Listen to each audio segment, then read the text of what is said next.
अस्सलाम वालेकुम प्यारे बच्चों। तितली वर्कबुक में आज हम कर रहे हैं पेज नंबर 45 और यहाँ पे है रीडिंग। ठीक है, आज हम रीडिंग करेंगे और जिसमें हम जुमले पढ़ेंगे। ठीक है, चले मेरे साथ। अब आपने रीडिंग करनी है। अम्मी अम्मी को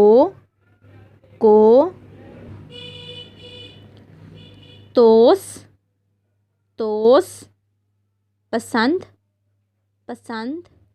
है। अम्मी को तोस पसंद है। अम्मी को तोस पसंद है।